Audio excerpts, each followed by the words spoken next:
예.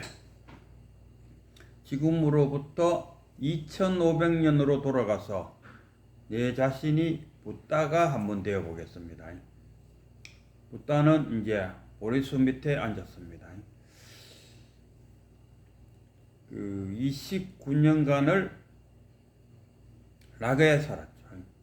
태어나서 왕자로 태어나고 그 왕실에서 누릴 수 있는 호사를 다 누리고 또 깨달음을 얻기 위해서 나와도 그 깔라린가 뭐 그런 선정을 하시는 분들한테 가서 선정을 배웠다. 그때까지는 이 낙이다.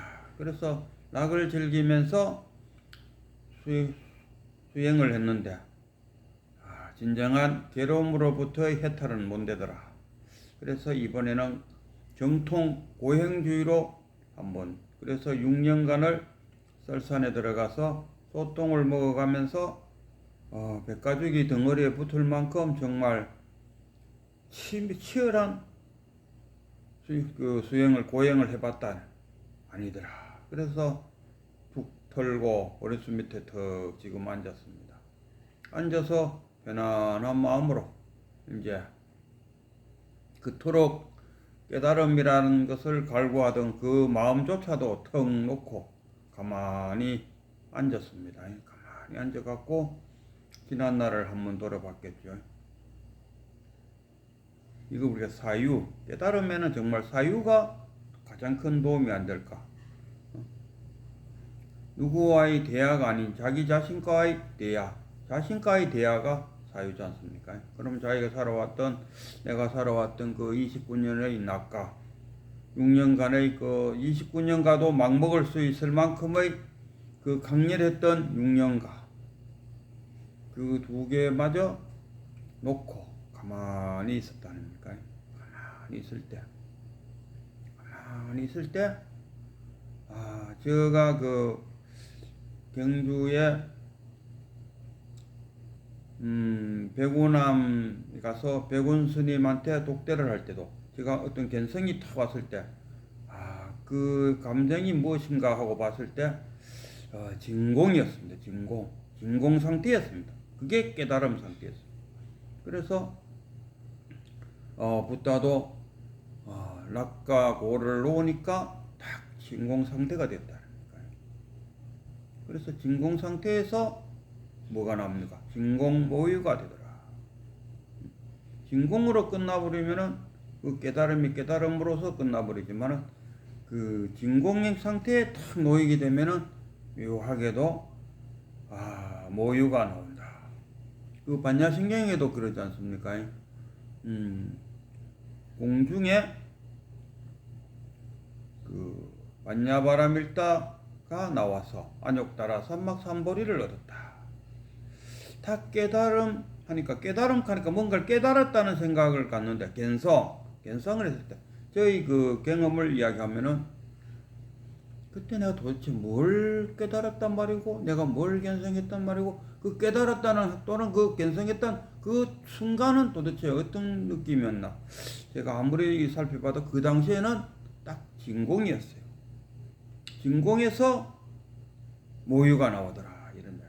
그래서 붓다도 마찬가지로 진공에서 모유가 나왔는데 그 모유가 뭐냐 하면 사성제와 12연기 중도가 떠올랐다. 그래서 부처님은 가만히 생각해 보니까 고와 낙을 밀어놓는 것.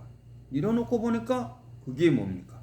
그게 중도다. 이런 그게 중도다. 고도 아니고 낙도 아니고 그것이 다 고와 낙을 밀어놓고 나니까 양변을 끊고 나니까 진공 상태가 되라. 쉽게 말하면 공도 진공, 그 다음에 뭐 불공 이렇게 하잖아요. 무기공은 전혀 아닙니다. 우리가 수행자들 중에서 무기공을 공이라고 이야기하는데 그거는 아닙니다. 그거는 무기공에 빠져버려요. 우리 이 탕마라든가 또 이 깨달음에 관심 있는 사람들하고 이야기를 해보면 자기가 깨쳤다는 그 이야기 내면 속에 가만들다 보면 이 공이 아니고 무기공에 빠져 있는 상태를 공이라고 뭐 이런 이야기를 잘해요. 신랑이 뭐라 해도 뭐 그게 옛날 같았으면 뭐 바로 칼을 낼 건데 이제 화도 안 나고 뭔가를 일을 하려고 하는데 굳이 뭐 그렇게 바둥거리면서 살 필요가 있나? 이런 생각을 갖는다면 이거는 무기공입니다. 이거는 공 아니에요. 공이라는 것은 달리 말하면 꽉 차 있다는 거야. 아니면 달리 말하면 텅 비어 있다. 그러면은 꽉 차 있다와 텅 비었다를 두 가지를 빼고 나면은 빼고 난 그 공이 공입니다. 이해가 안 될 수도 있어요. 이거는 이해가 되는 게 아닙니다. 이건 자기 자신이 깨쳐야지. 자기 자신이 견성을 해야 이거 그렇구나. 이는 일러서 말로서 해줄 수 있는 게 못 되는 거야. 말로서 해줄 수 있으면 몸 깨진 사람이 어디 있겠습니까? 다 깨쳐버리지.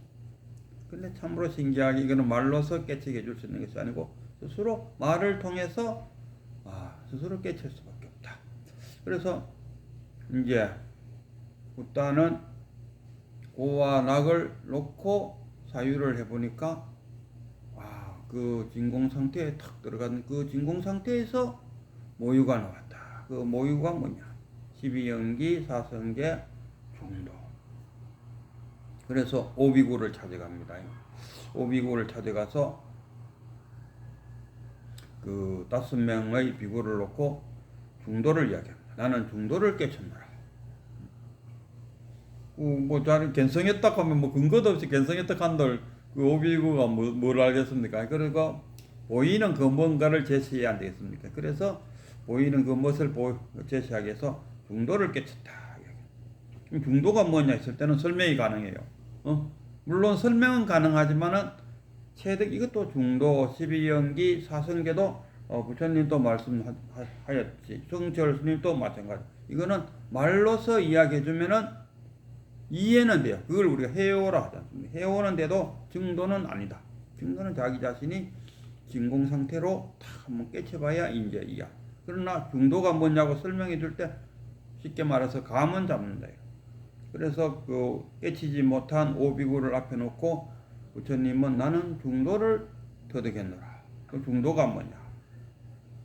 그때 그 오비구가 지금 수행하고 있는 방식이 고행주의지 않습니까? 고행주의자들. 그러니까 고와 락을 예를 들어서 설명을 합니다. 나는 고도 끊고 락도 끊었다. 너희들이 알다시피 내가 고를 끊으니까 너희들이 나를 타락했다고 나를 떠나갔는데 고와 락 나는 너희들이 간 이후에 고와 락을 놓고 보니까 거기서 진공 모유가 되더라. 거기서 모유라는 것이 뭐냐? 중도를 깨치게 된다. 그래서 중도를 깨치고 이 중도를 설명해 주기 위해서 아마 들다 보니까 모든 것이 다 연결되어 있더라. 시작과 끝이 연결해. 그리고 시작을 끊고 끝을 끊으니까 오세 표현들 하지만 공이더라. 나는 중도가 뭐냐 했을 때 공입니다. 나는 공을 터득했노라. 또는 중도를 그래서 이 12연기법을 이야기합니다. 무명이 있으니까 저도 무명이 뭐냐 했을 때 무명이라는 것은 내가 완전하게 내가 깨쳤다는 사실을 모름으로써 내가 부족하다는 생각을 갖는 그 자체가 무명이에요. 그러니까 그 1심에서 진여와 생멸로 나눈 진여문과 생멸문으로 이문으로 나누지 않습니까? 진여는 부처니까 두고 우리가 지금 일상생활에 번뇌망상을 일으키게 하고 온갖 괴로움을 야기시키는 것은 이 생멸문에서 나온다 이런 이야기죠. 그러니까 그 진여와 생멸문을 진여문과 생멸문을 양쪽을 탁 차단하고 그래서 12연기를 이야기해 줍니다. 무명에서 행이 나오고 행이 나오니까 그 식이 생긴다 이렇게도 표현되고 무명이 없으면은 행이 없고 행이 없으면 식이 없다. 그러니까 순간과 역간을 이야기하지 않습니까? 그러면서 여기에 덧붙이는 것이 우리가 괴로움은 어디서 있을 때 사성제 고진멸도를 이야기합니다. 그래서 이야기해 줍니다. 그 고진멸도에 대해서 쫙 이야기하고 사성제에 대해서 이야기하고 중도에 대해서 이야기 다 하니까 그거를 듣고 있던 5명의 비구 중에서 교진녀라는 비구가 가장 먼저 탁 깨쳤어요. 깨치면서 자기가 깨쳤다는 것을 표현할 때 집이 메리로다. 집이 메리요 생사가 열반이로구나. 이렇게 탁 자신의 깨침을 표현했어요. 그러니까 붓다가 바로 그 자리에서 너가 바로 지금 아라한이 되었구나. 아라한이 되었구나. 이 아라한은 그 당시의 아라한이란 것은 부처를 말하는 붓다. 소승불교에서 말하는 뭐 수다, 마라한 뭐 그런 4단계의 아라한이 아니고 자기와 같은 부처님과 똑같은, 그래서 5명이 다 깨쳤을 때 부처님은 이런 말씀을 하셨어요. 이제 6명의 아라한이다. 자기와 똑같이 됐다 이거. 자기를 포함해서 6명의 아라한이 되었다. 그래갖고 이제 불교를 선포하고 그 5명의 그 아라한 보고 불교를 전파하러 가라. 뭐 이래 안 되겠습니까? 자, 중요한 이야기는 그 깨달음을 얻기 위해서 그렇게 애를 쓰던 5명의 비구에게 부처가 그 5명의 비구에게 12연기와 사성제를 이야기하면서 중도를 이야기했다. 그 중도를 이야기하니까 탁 듣고 그 생사가 열반이로다. 집이 매리로다. 시작이 끝이다. 고통이 낙이다. 있다 하는 분이 있음이 없습니다. 이거를 다 깨치는, 이게 뭐냐 하면 이걸 깨치는 게 아니고 진공 속에 들어갔다. 진공 모유. 그러니까 오비구들도 진공 상태가 딱 되면서 모유로 다 깨치게 됩니다. 우리가 깨쳤다 하는 거는 진공. 저도 이게 깨달음이란 게 도고 뭐고 견성이라 했다는 상태, 그 상태가 무엇일까 했을 때 제가 곰곰이 생각해 보니까 진공의 상태였어요. 깨달음은 곧 진공의 상태다. 그리고 내가 한번 부처님도 그 중도를 깨쳤다 이렇게 말하잖아요. 그거는 벌써 아마 한 생각이 나온 겁니다. 한 생각이 나와서, 그러니까 공에서 불공이 된 거죠. 반야바라밀에서 안욕따라 삼막삼부리를 얻었다 이런 이야기가 같습니다. 이게 아주 만약 시간적으로 이야기하면 시간이 가장 짧은 시간이 불교에서는 뭐라 했는데 급이라 했는가? 1년 1년 아주 동시에 진공 모유다. 깨침과 동시에 모유가 나왔다. 그리고 우리가 부처님도 깨치고 나서 내가 깨쳤다. 뭘 깨쳤는데 대해서는 그 진공이니까 그걸 참으로 말로 표현이 안 되지 않습니까? 그러니까 딱 그 진공 모유에서 뭡니까? 중도를 깨쳤다. 사성제를 깨쳤다. 그 중도 사성제 12연계를 깨쳤다. 이거는 중도와 연기와 사성제는 모유입니다. 모유. 진공에서 모유가 됐다. 그 모유를 그러니까 이 교진녀도 부처님의 설법을 듣고 진공 상태에서 탁 한마디 내뱉는 것이 고지멸도의 집이 메리로고, 집이 메리다. 그리고 생사가 해탈이다. 이렇게 딱 표현해요. 이게 모유, 진공 모유를 딱 표현하니까 부처님이 바로 인가를 했다. 그리고 나머지도 그런 이야기를 들으니까 깨쳤다. 그래서 지금은 부처님이 와서 우리 그 수행자님들한테 그 이야기를 해줄 수가 없어요. 그러니까 자기 자신이 사성제, 12연기, 팔정도, 중도가 뭐냐 했을 때 팔정도다 이렇게 표현. 팔정도가 그 우리가 수행을 해서 팔정도에 이르는 것이 아니고 깨치고 깨닫는 거는 깨닫는 거. 정견이 뭐냐 했을 때 양극단을 있다 없다를 뺀, 거기에 집착하지 않고 어디 한쪽에 매달리지 않고 거기서 벗어난 그 마음가짐이 그게 정견이라. 있다 없다를 상차상제로 하잖아요. 상차. 구름을 확 뻗어내면은 태양이 딱 들어오는데 구름을 벗어내는 것을 우리가 상차, 그 위에 태양이 탁 떠오르는 것은 상조. 그러니까 진공, 모유. 거의 뭐 동시에 구름이 싹 벗기니까 태양이 탁. 그 사이의 시간이 얼마나 되겠습니까?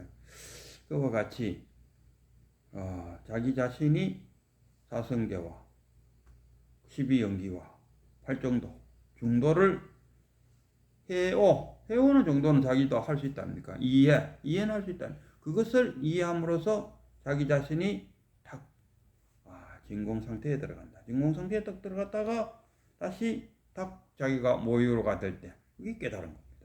뭐가 깨달은다 했을 때, 우리 흔은 스님들도, 그 법당에 앉아갖고 부처님께서 12연기를 깨치고 사성계를 깨치고 뭐 이런 말씀을 하셨는데, 뭐 틀렸다는 말은 아니. 어쨌든 간에 진공 상태에서 모유가 나왔으니까 뭐 굳이 뭐 따질 거 있나. 구름이 그치니까 태양이 반짝거리더라. 이 정도의 차이인데, 틀렸다고는 말하지만 그러나 엄격하게 이야기하자면은 깨달음이란 것은 진공이요, 그래서 그 진공에서 모유가 나왔다, 이렇게 하는 게 엄격한 깨달음이 아닐까. 우리가 찾고 있는 견성, 깨달음, 그게 진공의 상태다, 이런 이야기. 그러니까 물론 화두를 들고 우리 그 성철 스님이 지금 101법문 하면서 늘 그거 지금 강조하고 있는 것이, 내가 비록 지금 여러분들한테 법문을 이야기하고 있다, 법문을 이야기하고 있지만은 내 법문을 듣는 여러분들은 꼭 화두를 들고 이 먹고 부처도 아니고 뭐 물건도 아니고 사람도 아닌 이 먹고, 이것이 무엇인고, 부처도 아니고 물건도 아니고 뭐 또 한 개 더 있었는데, 뭐 하여튼간에 뭐도 아니고 뭐 나무 토끼 뭐 다 아니면서도 한 물건도 아닌 이것이 무엇인고, 이 화두를 들고 내 강의를 들어야지. 그 제사 지낼 때 신주를 모시고 제사 지내는, 위패를 모시고 제사를 지낸다. 근데 화두를 들지 않고 내 설법을 듣고 있는 그 자체는 잎이 없는, 신주를 모시지 않고 제사 지내는 것과 똑같다, 이렇게 표현했어요. 그래서 깨닫고 싶어하는, 저도 저희 유튜브를 들어주시는 분들은, 제가 이 유튜브를 하는 주 목적은 깨달음 견성을 할 수 있도록 도와주고자 하는 건데, 이 유튜브를 듣는 사람이 나는 견성하겠다는 생각이 없이 이 유튜브를 듣는다면은 그게 뭐 그야말로 잎이 없는 제사요, 신주 딴지 없는 제사가 된다, 이런 이야기입니다.